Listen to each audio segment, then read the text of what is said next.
what we encourage people to think about is like moving from these metrics, which are payback period, to moving to metrics like internal rate of return, because someone who's making a financial investment in these assets will understand what that metric means. And it also, the main thing it can do is it allows you to compare different types of investment options.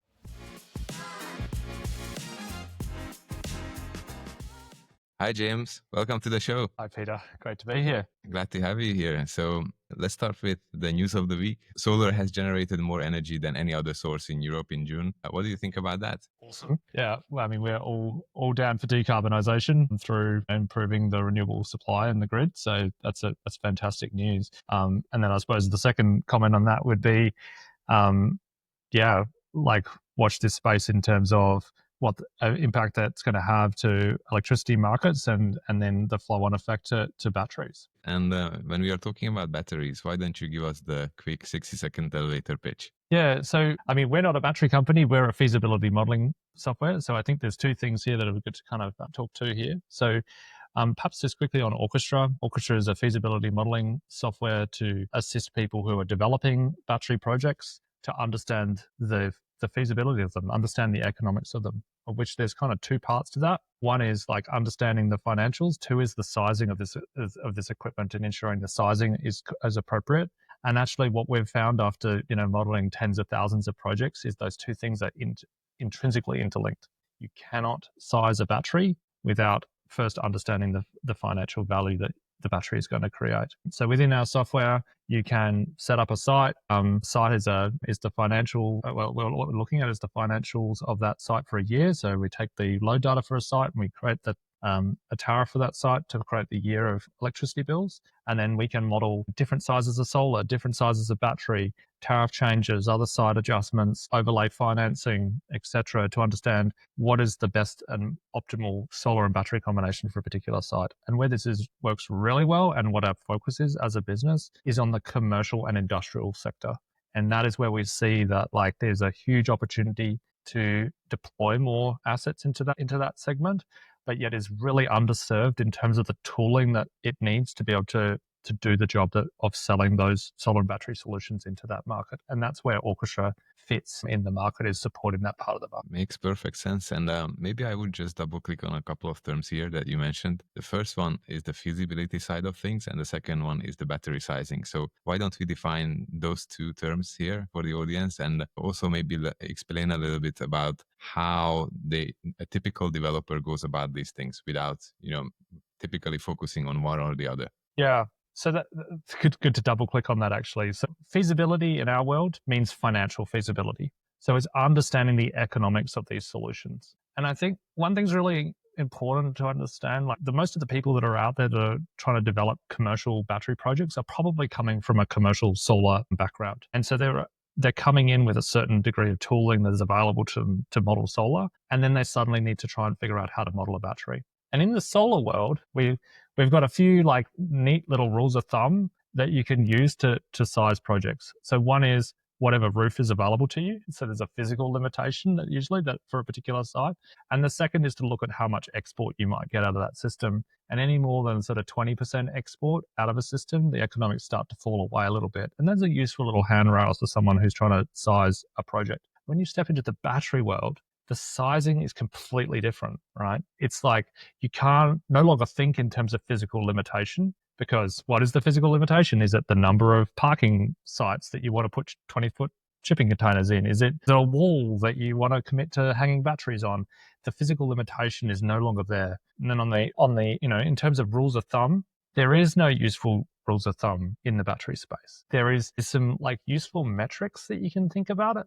But one of the key differences between solar and batteries, and what makes it really important to do feasibility from a financial level, is that solar is a passive asset. When you take some panels, you wire them into an inverter, you wire them up into the grid, and the sun hits those panels, value is created. And the value is created by generating electrons that offset a grid supply. And when you're generating those electrons, you're reducing the costs of what someone would be buying energy from the grid. And as long as the sun's hitting those panels and they continue to be clean and they're not shaded, it'll continue to create value until the end of their life. Whereas with a battery is an active asset, So it must be actively controlled. If you take a AA battery and you put it in a torch, it is not until you go click with the switch that the magic happens. It is the active control that is the thing that makes the battery important. And so when you're thinking about batteries, you've got two things you got to think about. You're thinking about the sizing of that asset, but you're also thinking about the control of that asset and how that asset is generating value. And those things are interlinked. A battery with poor control and a poor value stack will be much smaller, optimally much smaller, than a battery with a really rich value stack that is kind of being controlled to do lots and lots of different things. And a battery also, kind of frustratingly, but also great, is it's like a Swiss Army knife. It is capable of doing lots and lots of different things. It is capable of storing solar energy and using it later. It is capable of time of use arbitrage. It is capable of reducing peak demand and load shedding. It is capable of being used to participating in electricity markets. It's capable of participating in frequency markets, capable of providing balancing services. There's all these things that a battery can do. And the magic happens is when you start to build up what's called a value stack, a series of different ways that the battery is collecting value through a sophisticated control that value is created for the battery. And that ultimately feeds back into determining what is the optimal size for a battery. And so when you look at Orchestra and how it fits into this ecosystem of like the different tools and things that are available to, say a solar installer that's trying to do this, it is providing a tooling that did not exist where you can do the financial modeling of a solar and battery project and understand the economics, which then in turn takes you back to what is actually the optimal size for this battery for this particular site. And it is only through that feasibility that you could do that process effectively. Yeah, a couple of comments there. So I used to be working with EPCs, project developers, mostly on the design side of things. Very few have an idea of how to design the battery side of things, right? They typically have some sort of internal kind of guidelines of these are the type of batteries we have or we typically pick, and we hook them up and that's it. And what you mentioned is actually the 2 points, the value creation and the kind of different utilities of solar and the batteries, right? So solar essentially is just a sushi knife and the battery packs are the Swiss knives, right? So you can really do different things with it, very, very simply put. So how would you go about if you were a solar developer? What do you think is the correct way of approaching right sizing the battery pack to their particular solar project? Yeah, great question. Okay, so I suppose what's really helpful to understand is come back to that active control part of the question, right? Of what is the battery there to do? There's kind of a useful metric. So it's not a rule of thumb in terms of sizing, but it's a useful way of framing how to think about a battery. And if we start from solar self-consumption, which is what most people are coming from, right? They're trying to improve the use of the solar on site by charging up a battery at times when a solar system would otherwise be exporting. So in the middle of the day, the solar generation is exceeding the load and it's pushing energy into the grid. And then a battery could be used to absorb that energy and then discharge it later in the day when there's a load back, on the site and there's an import occurring on the site. And if we think about what is happening there when you're those two different things, you're creating an arbitrage being that we can buy at a certain price and we can sell it at a better price later. In a solar self-consumption scenario, when you're charging up a battery and you're doing solar self-consumption and in trying to improve solar self-consumption, the cost of charging a battery is whatever you would have got had that solar been discharged to the grid. So what I mean by that is if you've got a feed-in tariff of 6-7 euro cents, the cost of charging a battery is 6 or 7 euro cents, because otherwise you would have got that energy, you would have got that by exporting to the grid. So we talk about opportunity cost of charging a battery. And there's another case which is kind of a little bit more obvious, which is maybe you've got a time of use tariff, right? And you've got a night rate which is, 10 euro cents, and you've got a day rate which is 25 euro cents. Using round numbers. The cost of charging that battery is 10, and the cost of discharging that, the value that you're going to create is you're offsetting the energy at 25. In the solar self-consumption, it's whatever you would have got had you not exported that energy to the grid. And so you're going to charge up at energy which has a value of 6 to 7 euro cents, and then you're going to discharge in later at maybe 25 euro cents. And so there's an arbitrage differential, right? And let's say, for nice round numbers, it's 26 cents that you're discharging at. So you've got a 20 euro cent difference between those two things. Now, when you're thinking about a battery and its economics, a battery has to cycle once a day, every day for its entire life completely. And it has to do that. And what it needs to do is you need an arbitrage differential of around in P for people from the UK or 20 euro cents for people from Europe. Where you get to those numbers is if you take the capital cost of a battery, which is, let's call it, say, £400 per kilowatt hour in the UK and sort of 550, euros per kilowatt hour in Europe.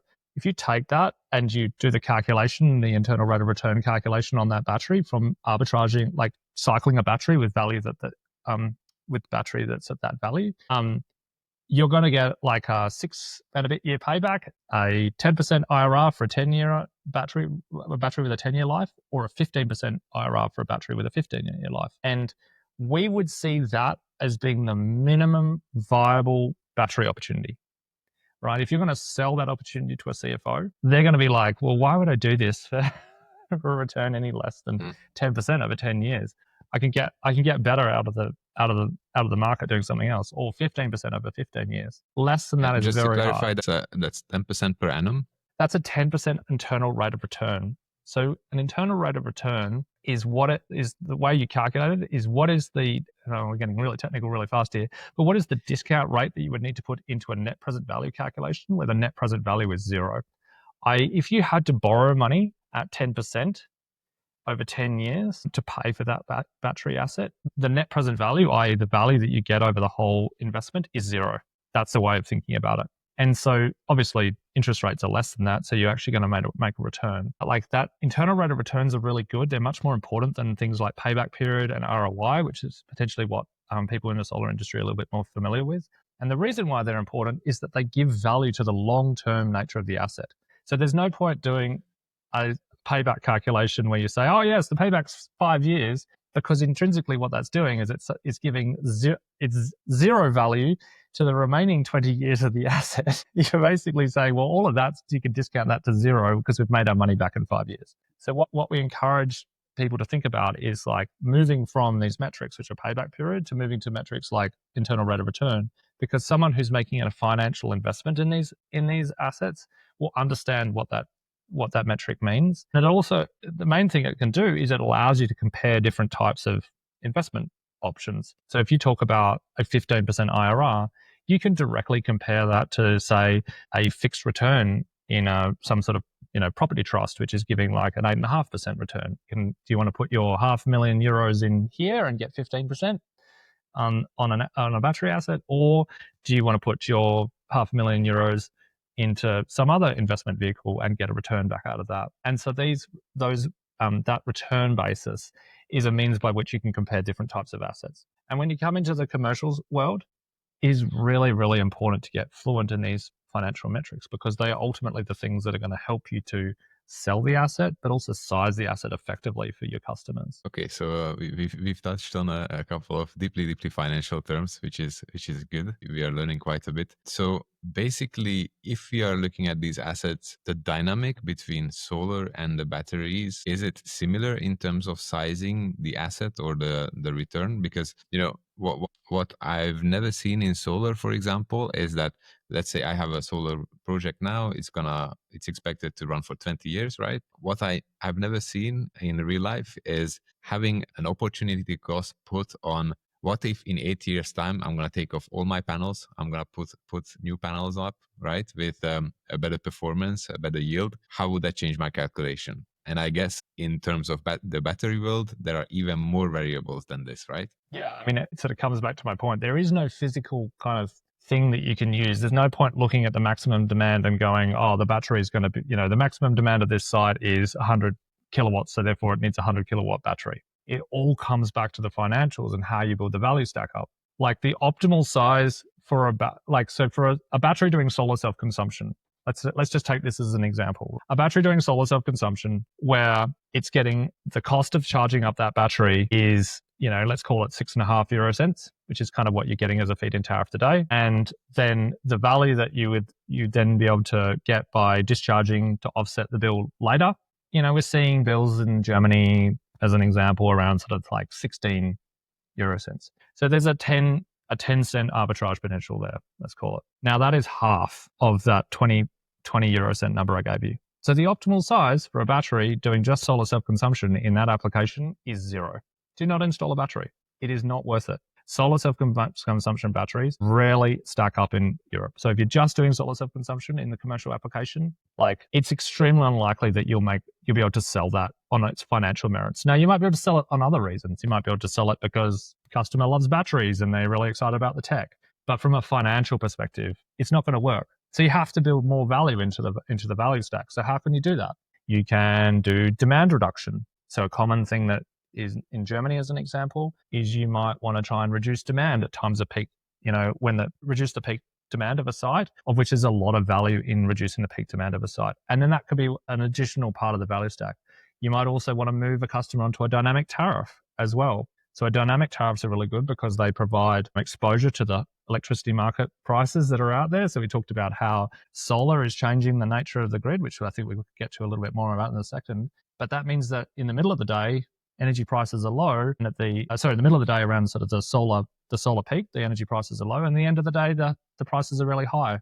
And if you're using a battery, you can be storing up energy when it's really cheap, and you can be discharging it at a time when it's really expensive. And that means you can build the value stack up even more from those different applications. Or even avoid the penalties, right? So you don't want to blast everything into the grid at midday when everybody's producing as much as possible, and Exactly. That's why the penalties come in as well. And when you have a good system like this, I just spoke to a company last week who are producing trackers and also the software to go with it as well. And a shout out to Solar Geek. Basically, what they said is that where they create the most value is not at midday, but at the two shoulders, right? When they can actually produce when it's the most valuable and they can sell at the highest possible price. Yeah, exactly. And batteries is kind of playing on that same economics. So if you look at like an average electricity price in any market that's got lots of solar in it, so Australia,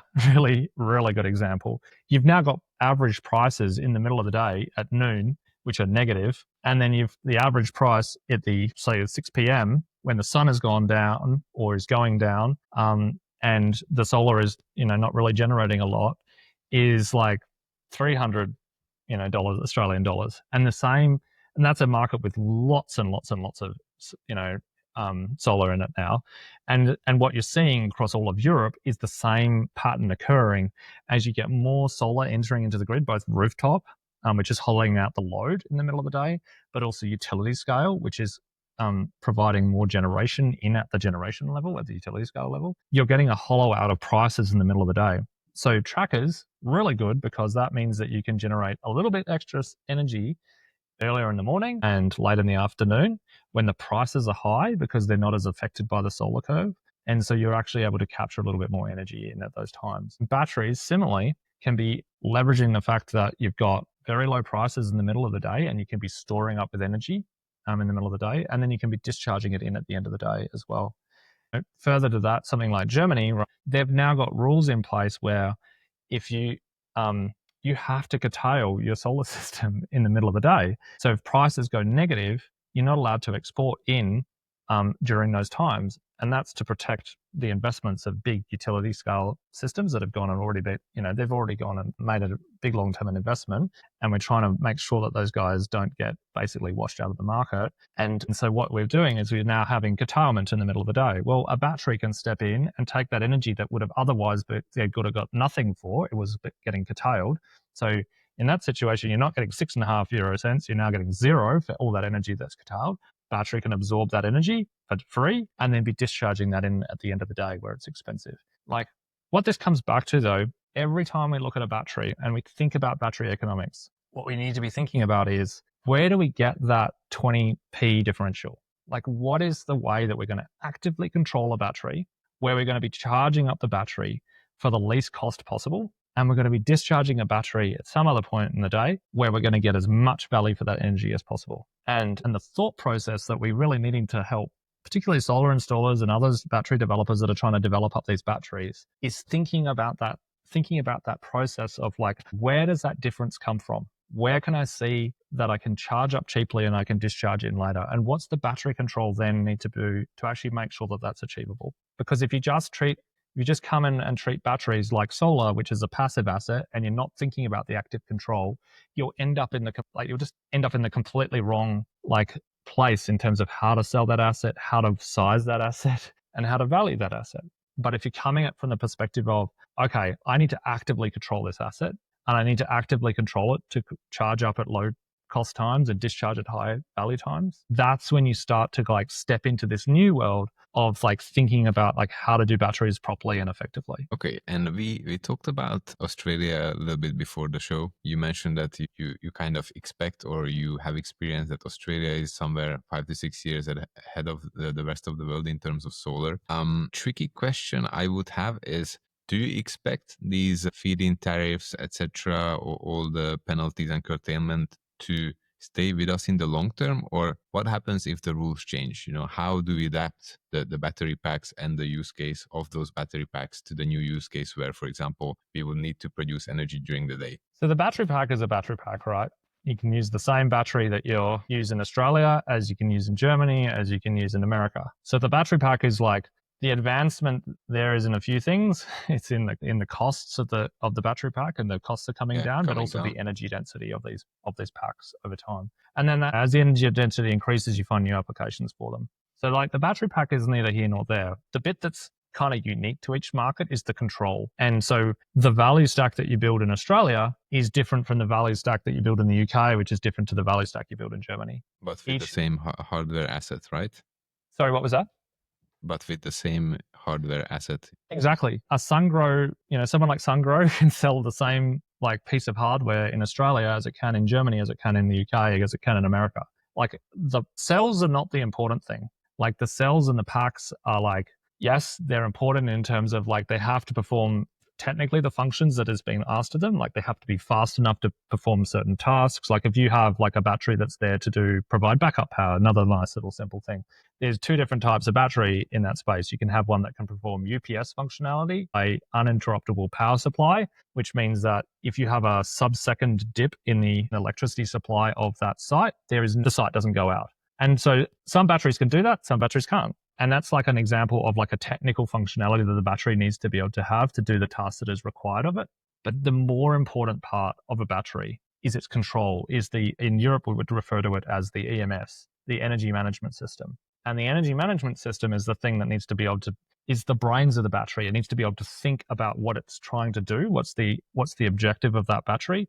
Because it comes back to that Swiss Army knife. Are you getting out the corkscrew, or you're getting out the penknife function of your Swiss Army knife? They're two different things. And it might be that you have to get the corkscrew and the knife out together for the task that it is. And then the battery has to be able to think about, how do I balance those two tasks and make sure that it's doing both of those things at the same time? And so that's the kind of a lot of the innovation in the battery space that is supporting particularly the commercial, but also the residential world, is actually around the control. And that's the important part, because that's the bit that builds the revenue. And then on the technology side, on the equipment side, yes, all that innovation is important, but really what that's doing is it's bringing down the cost of batteries, and it's making it so they last longer.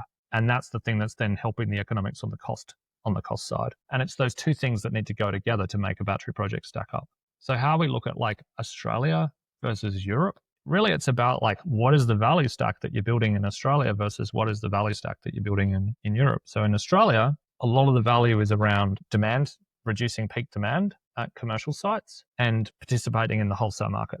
So where the wholesale market is getting these huge, big swings in price, and a battery that's sitting behind the meter can actually both reduce the demand of a site, but also participate in those markets. There's various regulatory pathways by which the battery can do that. Versus in the UK, where what you're doing is kind of joining both improving the solar self-consumption, but also changing the shape of the load to optimize the load around a particular time of use tariff. And so it's time of use arbitrage and solar self-consumption in the UK. In Germany, it's a little bit more like Australia. It's about reducing peak demand, and it's around solar self-consumption, and it's around participating in markets via, say, a dynamic tariff.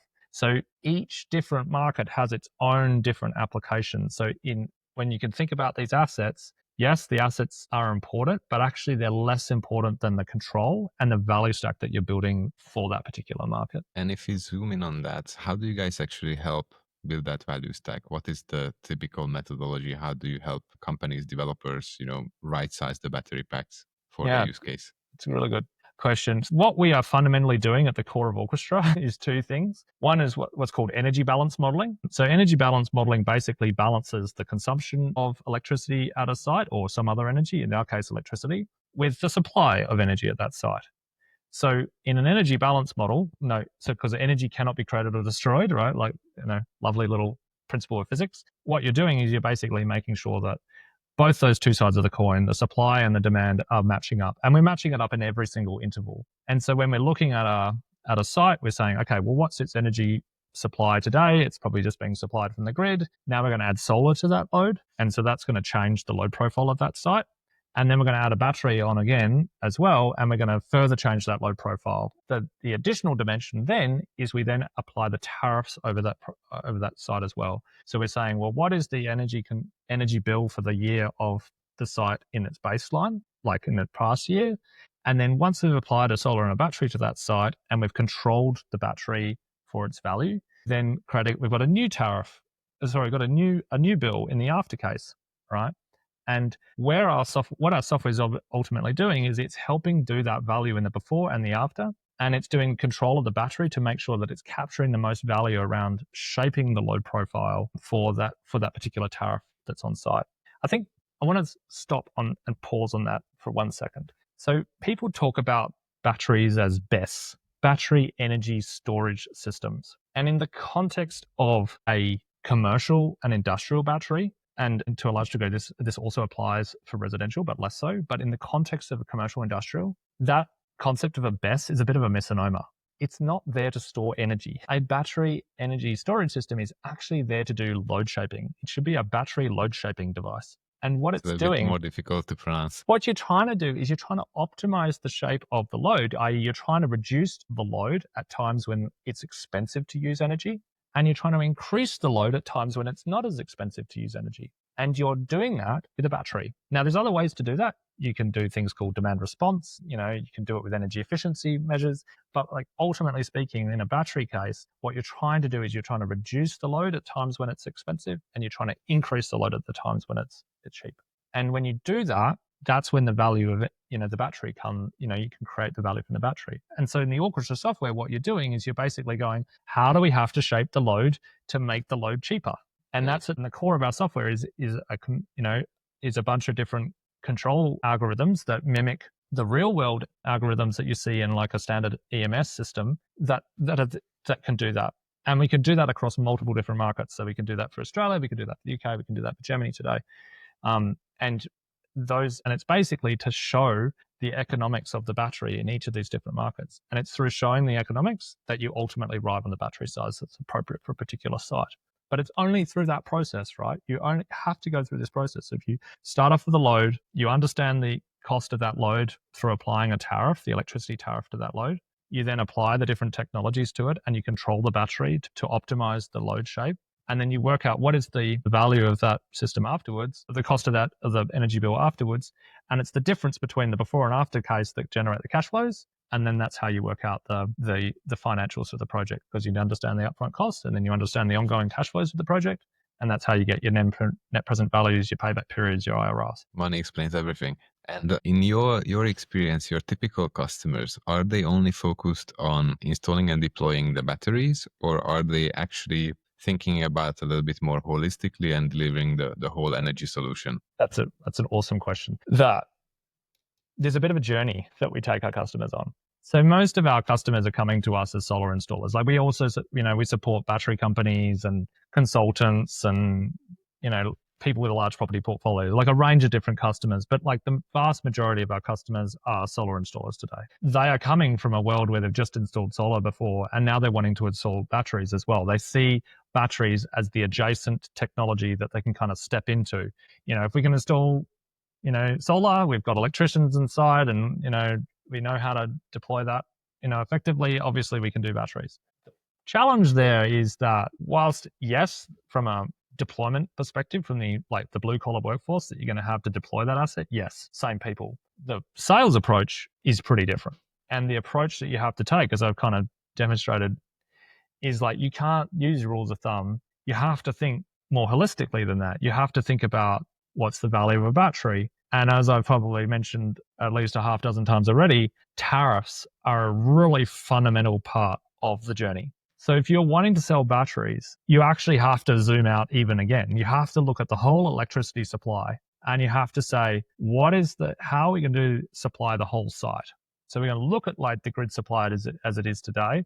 We're going to apply solar to that, but it may be that to fully get the value out of a battery and to fully shape a load to get the most value out of it, we have to change the tariff. And you might be in a situation where before you're on basically like a flat rate tariff, right? Like the customer's paying, 16 euro cents per kilowatt hour day in, day out, right? No arbitrage potential for a battery there. There's no difference between like a peak rate, in the day and some sort of off peak, or, a day rate and a night rate, or ideally a 3-rate tariff where it has like a very, very expensive super peak, late afternoon, and then like a shoulder and an off peak rate, which are much less expensive. And so it's common now that when we're supporting customers to think about modeling batteries and sizing batteries, that actually what we need to do is shift the whole site from whatever tariff they're on today to a tariff that gives a much better price signal for the battery, and therefore create more value, and therefore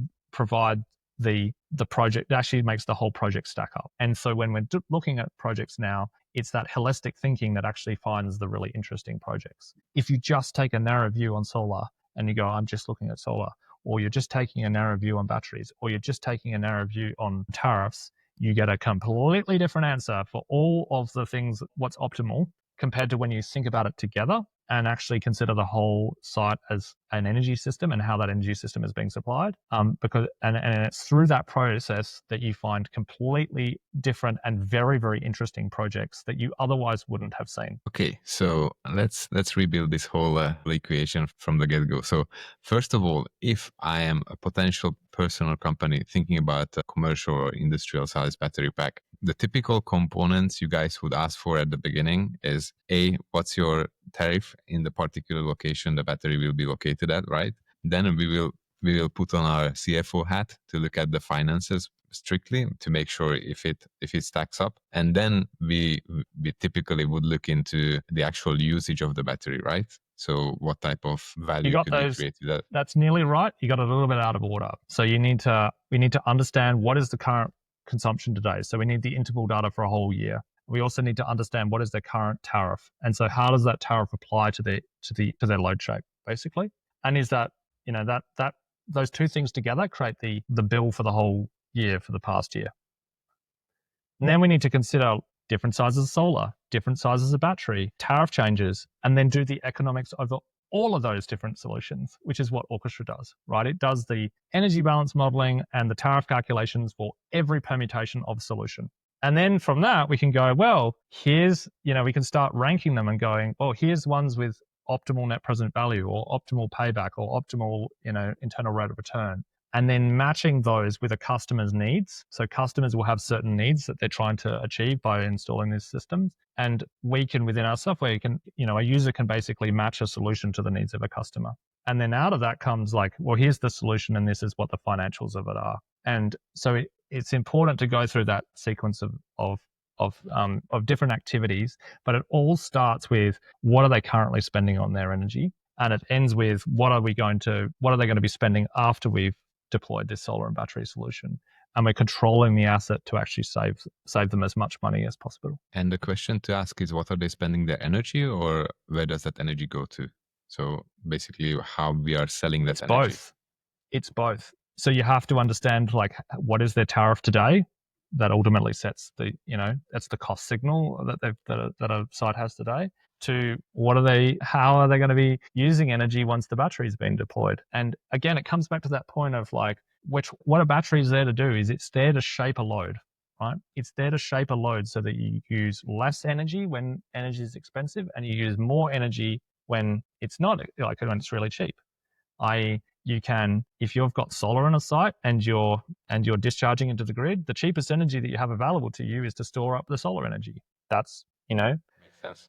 zero if you're getting curtailed, right? And then you're discharging that energy at late afternoon when it's super expensive in the grid, and you might be exposed to that. Or you're discharging that energy at a time when production's really high and you're at risk of exceeding your peak demand, or you're trying to lower your peak demand on site.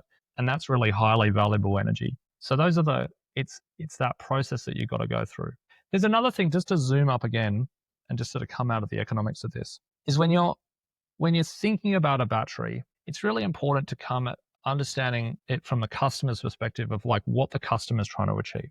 So when we think about batteries, we see that there's like 5 use cases for a battery as a general use case. So one is to reduce operating costs. So a customer just wants to try and reduce its electricity bills, as an example.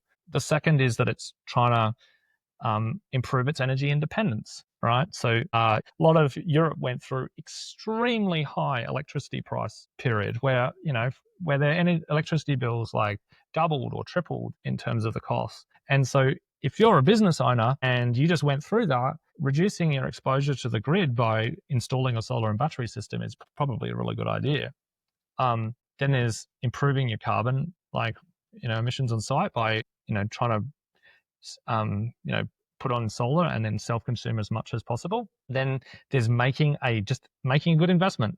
Lots of people out there, selling solar PPAs. They're selling solar PPAs because they're generating really good returns, and so they're out there to make a good investment. And then finally is backup power, improving the reliability of a grid supply, of which in Europe is less of a problem than say in Australia, where Australia we have lots of bits of skinny grid and share blackouts all the time.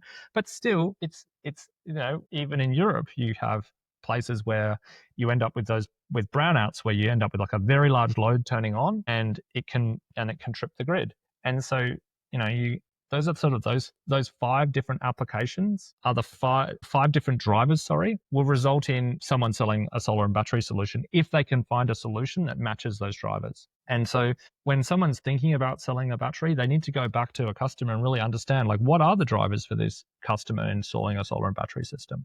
Because a customer who's installing a battery to, say, obvious case, improve their grid reliability is going to be a very different solar and battery solution to the person who's trying to get energy independence from the grid, or trying to make just an investment that has a really good internal rate of return. Each one of these customer drivers will result in a different battery solution. So you better do your qualification right from the get-go. And that's where feasibility comes into it, right? And that's why, so in Orchestra, we talk about a concept called feasibility-first selling. You start off with a feasibility with lots and lots of different system sizes, right? You go and actually look at everything, lots of different sizes of solar, lots of different sizes of battery, tariff changes, all of that within our software is like 15, 20 minutes of work, right? In other means like Excel, that might be days of work to go and do all that analysis. In our software, we can knock it out in, as I say, 15 to 20 minutes. And once you've done that work, and once you've kind of like assessed all the different systems, you can start to zero in on the little pockets of gold. You're like, oh, well, I can see that this particular system size is really interesting for a battery when paired with this system size from a solar. And it's only through that process that you find these opportunities. I'm going to give a really good example, right? And it's a little bit adjacent to some of the stuff we've been talking about. It's such a powerful example that I think it's really will help to illustrate what I'm talking about here. So we're working with one of our early customers in the UK. And actually, this is from the demo call. This is from the first call that I had with them. And these guys were a solar PPA provider. Just to kind of bring people up to speed on what a solar PPA, if you haven't come across it, is basically what you do is you install a solar system, and you have a financier that owns that solar system, and then they sell the electricity off that solar system to whoever the user of that energy is. So say you've got like a big manufacturing site, massive warehouse, you install the solar on the roof. That financier then sells that solar energy to the manufacturer that's habiting that building. And they do that for 20, 25 years, sometimes shorter. In Australia, usually a lot shorter, but in Europe, it has to be longer. Anyway, this particular case was PPA Co. had gone to this customer, sized up the system, and a key part around how they do their sizing is they don't want more than 20% export. I talked about that important rule of thumb in the very start of the call. As a PPA provider, having more than 20% export creates a lot of risk for you. If the electricity prices go down, that creates stranded asset risk for the financier. So they try not to do that. They try to make sure that it's sized in a way that they don't get too much export. Problem is that can result in undersized systems. So in this case, they had a really big manufacturer with a massive, massive roof capable of taking 1.6 megawatts of solar. Huge system, right? And they'd gone to the customer and gone, well, the right system for your site is an 800 kilowatt system. Customer turns around and goes, hang on, guys, what? You're only going to take up half my roof? What are you doing? Like, I'm trying to improve my energy independence. I'm trying to reduce the amount of exposure I have to grid prices. I've just gone through Ukraine war. I don't want to have to go through that again. I want to have as much of my supply locked in at a fixed price, linked to CPI for the next 25 years. And so customer goes back to the solar PPA provider and says, guys, what would it take to get to use the whole roof? Like, what if we used a battery? And that company spent 3 weeks thrashing around in Excel trying to figure out how to optimally size a solar system with a battery system coupled with a PPA. Could not do it. Could not figure it out. Went to battery companies. They didn't have any idea.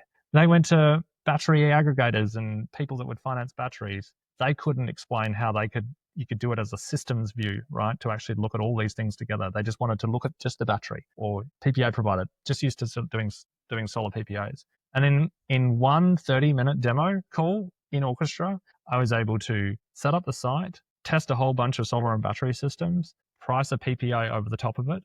And what that did to the project is it took it from being an 800 kilowatt solar system, solar only, to a 1.4 megawatt solar system coupled with a 300 kilowatt 2-hour battery. And that led to like an increase in customer savings by, I think, about 50%. It doubled the CapEx deployed for the solar PPA provider. And then everyone was winning, right? The customer's getting more value because they're actually able to achieve the outcomes that they wanted to achieve. And the financier and the solar installer got their outcome because they were able to deploy more capital and have a much, much bigger project. And that company looked at that single example in Orchestra and then looked back around at their portfolio that they'd got and all the companies that were in that portfolio and went, holy shit, we could like potentially double the value of all of our systems. Now, it won't be double, but like from their sort of the value of their portfolio, for the individual requirements of selling all to all those systems to all those different companies that were in their portfolio, they could potentially take, for the same amount of effort, increase the whole, like the share of wallet that they're taking from customers through taking a holistic view, taking a whole of system view on their approach to these projects. And this is what I mean by like, when you're approaching solar and battery systems, it is no longer sufficient to just look at it in just as the solar, just as the battery, just as the tariff. You have to do the whole thing. And when you do the whole thing and you look at all the different sizing options that you have available to you through a platform like Orchestra, you will find solutions that were never visible to you before. You just wouldn't see them. There's no way you can goal seek them using goal seek in Excel. You have to brute force out all the answers.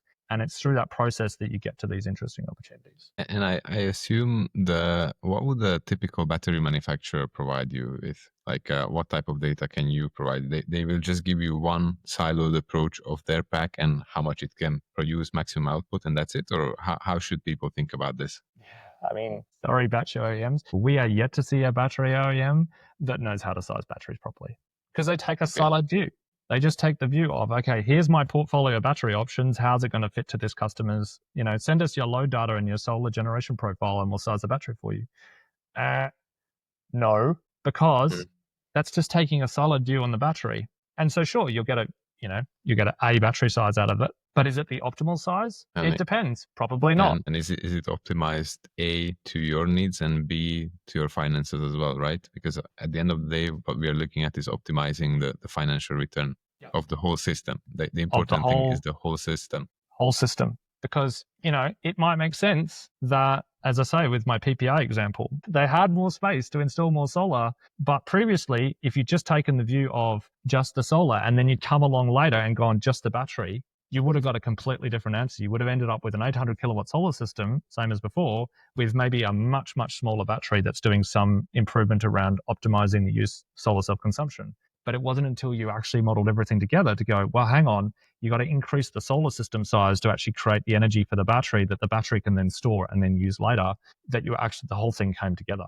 And you see similar types of use cases like that. Another one is if you have a site which is on a fixed tariff, i.e., it's paying the same price regardless of the time of day, and then you move that site to a time of use tariff. Now, even if those are indexed, right, so that the load is not, there's no kind of load shape advantage, right? So the total cost of the bill in the case beforehand with no tariff change is the same as the after case. When you apply a battery to that, if you've got a large differential between the peak rate and the off peak, you will get a completely different battery to as if you hadn't done anything at all. In fact, you can go from having no solution where no battery makes sense to actually having very large battery sizes, because now the battery's actually got something to work with. It's got a low price that it can charge at, and it's got a high price that it can discharge at. So when there's nothing to do in the dead of winter in December in London or in Berlin, the battery can be sitting there quite happily arbitraging between the night rate and the day rate and making bank on doing that. And then in the summer, then you've got the lots of solar excess, and you can be doing solar self-consumption improvement during the summer. And so the point here is, if you are just taking the view of the solar and battery system without considering the tariff, you would get a completely different answer to what the battery should be. It has to be that you take a systems view on this. If you don't take a systems view, stop now. Like, it's really that blunt. Like, there is no point trying to do batteries unless you're taking a systems view. Indeed. And I mean, most of my EPC friends, they say the same thing, that initially they were zoomed in and focused on building the solar site, the project itself, but now they are zooming out and out and out, and they are really taking the full energy solution picture, because otherwise it might mislead you, and both you and your customers as well, in terms of payback periods, etc. And then you can get into trouble as well. But we've talked about quite a lot of technical stuff, but maybe why don't we segue a little bit more into Orchestra?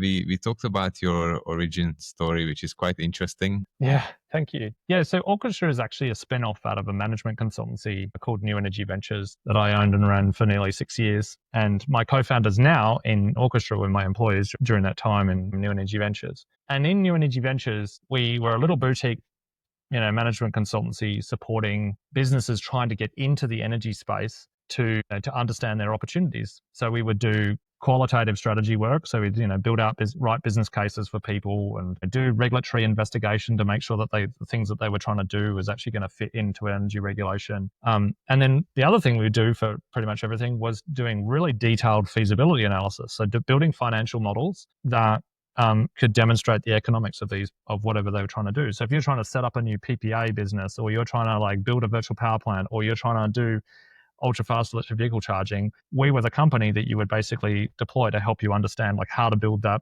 business model. And increasingly what was happening is we're touching the sides of Excel, right? So we're building these Excel spreadsheets. So we're just so vastly complicated that you hit run on them. You'd have to run them in manual calculation mode. But when you did calculate them, it'd take 60 seconds to run. Some of them are even taking hours to run. And so what we were starting to do was moving bits of the calculation logic that we'd built in Excel and moving them into Python code. So we'd have Python sitting in the background doing, say, with our Tariff engine, and then Excel front end that's providing the input and the output. Now that's starting to look like software. Excel is the front end, Python is the back end. And then in 2020, COVID hits us as a business. All of our revenue vaporizes overnight because who's doing strategy in the middle of a pandemic? So we were pretty much left high and dry, wondering what to do. And we're very fortunate as a business to have money just being thrown at us by the Australian government hand over fist to try and keep small businesses alive. And we were the sort of perfect size to kind of take advantage of that. And so we used the cash that we were receiving to kind of go and do a research project. And we had a couple of customers at the time that were really interested in commercial and industrial batteries. And they were trying to figure out, what is the go-to-market for this? How do you build the value stack? Where should we be? Which parts of the market should we be focusing in? And we're this is a fascinating question. No one has researched this. No one's figured out how to do it. And so we went and we took the Python code that we'd already built, and then we built out a battery optimizer, and we built the code in such a way that we could literally model tens of thousands of permutations of project, different types of load profile, different tariffs, different market signals, different sizes of solar. And so we went and modeled all these different permutations of project. And then we wrote this white paper over about 3 months and put it out into the world. And it just went off like wildfire. How did you guys get the industry experience, or how did you get the industry data? I mean, we had been, as I say, we'd been working as a management consultancy for for 6 years. And it was over that time that like we had, with various different engagements with various different companies, kind of all asking us to kind of explore different parts of the puzzle. We kind of eventually what we've done is piece together all the pieces. And it's important to like look at the time of when this happened. So this was in 2020 when we were doing this. And in 2019, Australia sold the second highest number of batteries of any country in the world in the residential sector. And I think the highest of that year was in America, and we weren't far off in terms of rivaling America, right? This piddly little country in the Southern Hemisphere selling just an astronomical number of residential batteries. And then on the other side, in the utility scale space, is the time when Elon Musk went and built the Hornsdale Power Station, the Tesla Big Battery in South Australia, where he basically promised and made international headlines doing so, we'll build a 100 megawatt utility scale battery system in South Australia to support the grid within 100 days, or you can have it for free.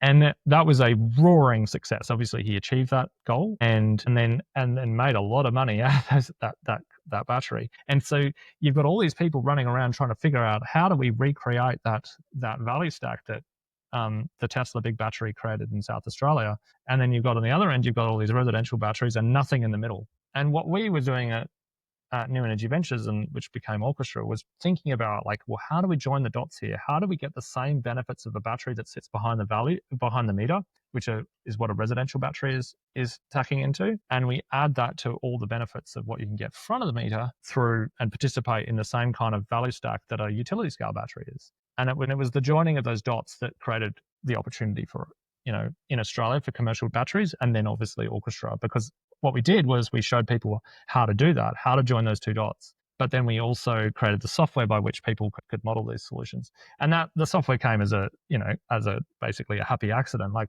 we went and wrote this white paper, and then suddenly everyone is talking to us about commercial industrial batteries and how we model them. And then they're like, well, guys, can you model our batteries? Because we have no means of modeling them. So we like started consulting and sending people an Excel template that they have to fill in, and that comes into us, and we'd run it through our Python code and send them back another Excel spreadsheet.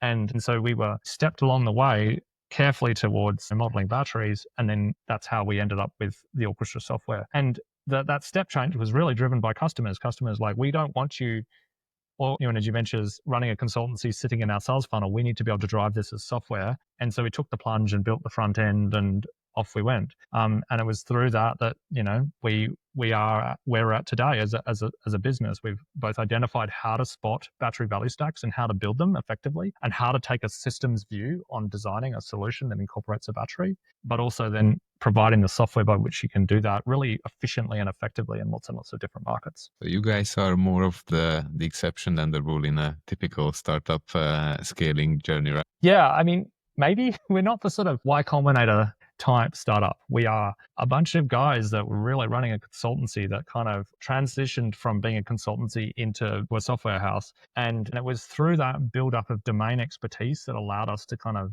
do that.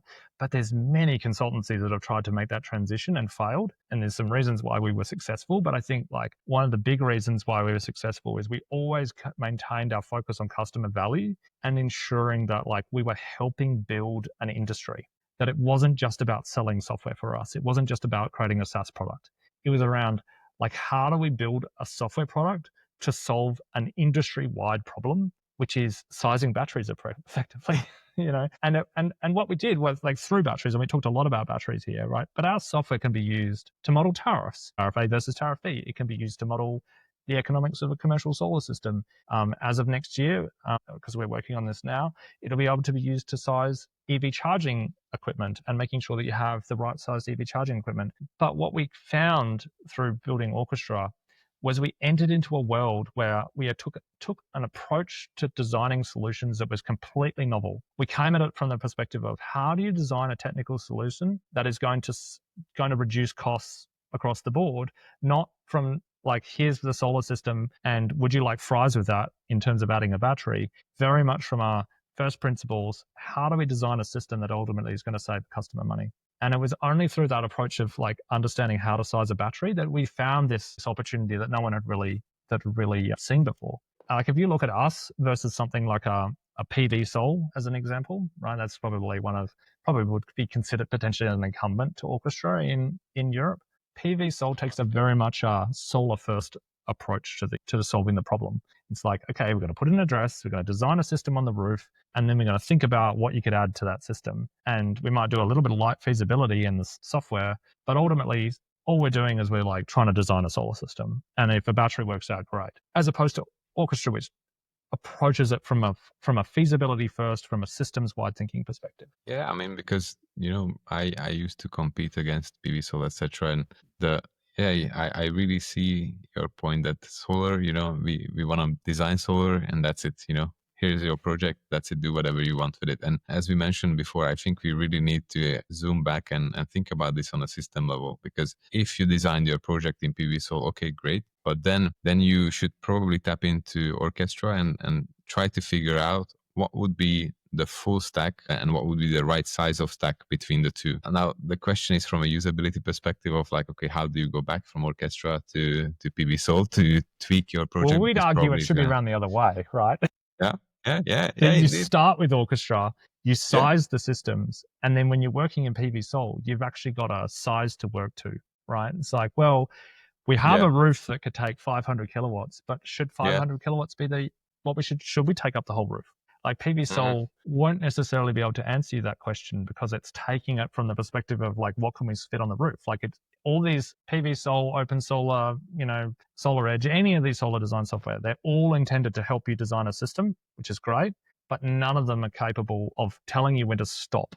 You've gone too big. And none of them are capable of looking at, well, what happens when you add a battery? And then how does that change your solar system size selection? And so we would actually argue like that what you should start with is not PV Sol. You start with Orchestra and you start to then model different sizes of solar, model different sizes of battery, model the tariff changes, and then the outputs of that then go into a technical design process. Now, many of our users do it the other way around, or they want to go back from PV Sol. They want to do whatever the final solar design is. They want to put it back into Orchestra and they want to do a final run to make sure the numbers still stack up. And we've optimized our system so that you can directly upload the CSV generation files out of these softwares. So it'll absorb it into the Orchestra software.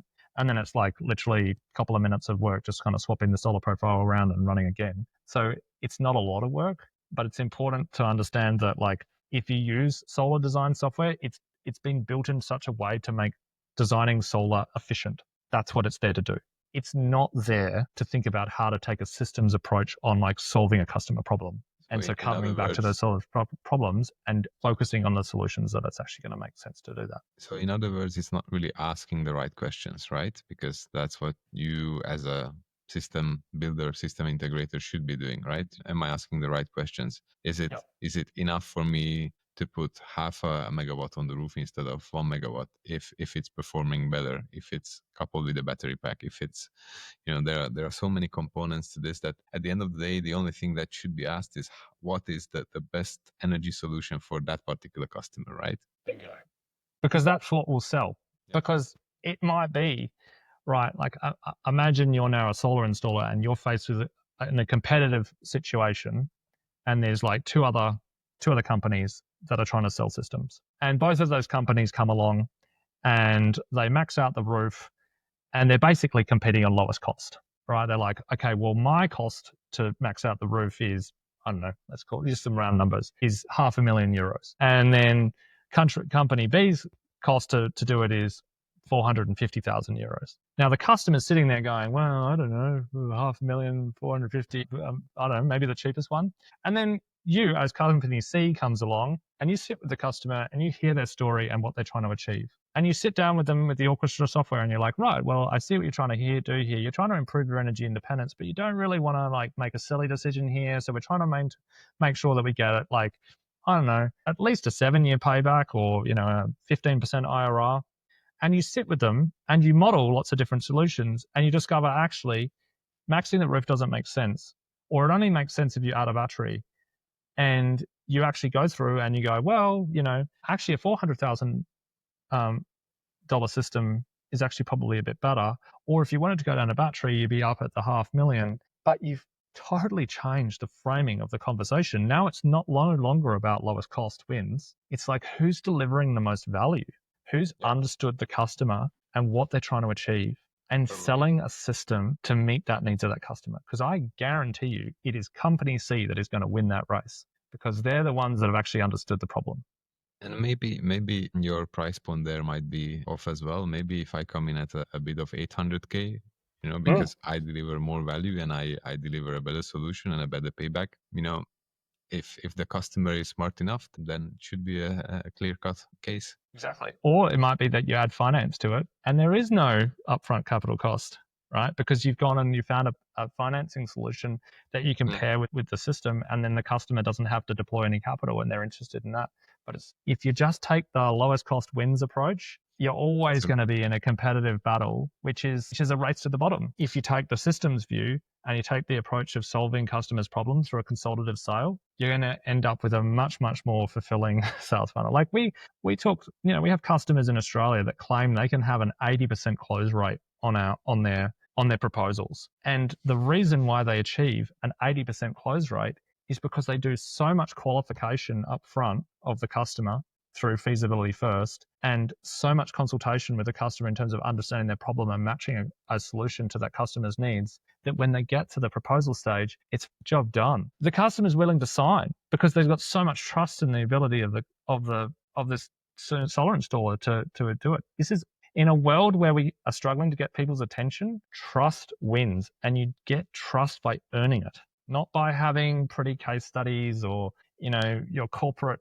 blah-de-blah, gumph. It is through working with a customer to understand their problem. Asking the right questions and delivering the right solutions, or proposing the right solutions. And that's how it works. It doesn't really work anymore in the world of business that, you're a used car salesman and you're just chasing and cold calling the customer and saying the same thing over and over again. You really need to be more consultative, and you really need to dig a little bit deeper, do your homework, have an idea what the customer may want or may need, and then make sure that you qualify those needs. To be clear, like that approach of being the used car salesman might work in residential, right? Like it may be a volume game, right? So we're going to whip through these things as fast as possible, and we're just going to make our sales process as efficient as possible. We're going to win on lowest price every time. We're going to have, it's all about volume, and that works in residential.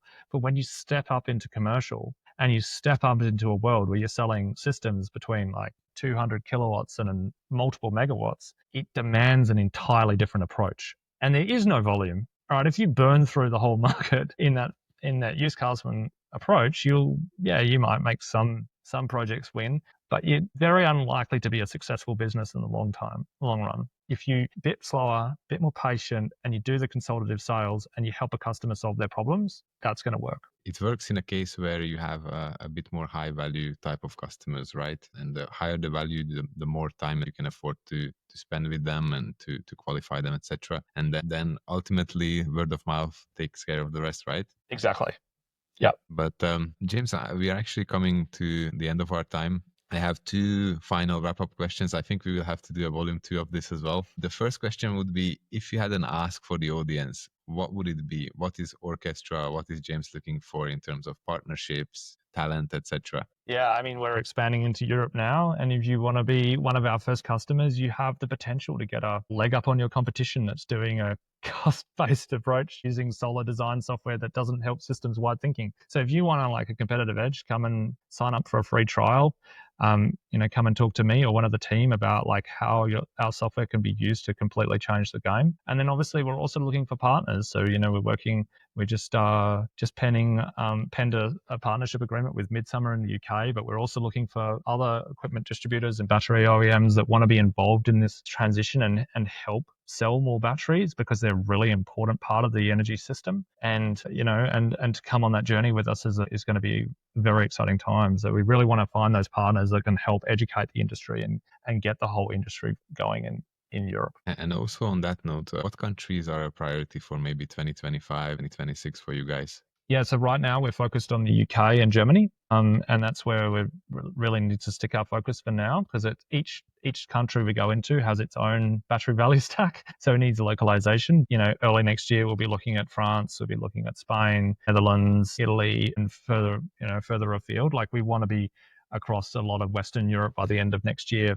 it's an exciting time to be involved with the business, because we will be making decisions about where we expand to next. And those who kind of want us to go to a particular market and are our customers today will have a pretty big influencer in like what we serve next. And what would be the right way to reach out either to you or Orchestra?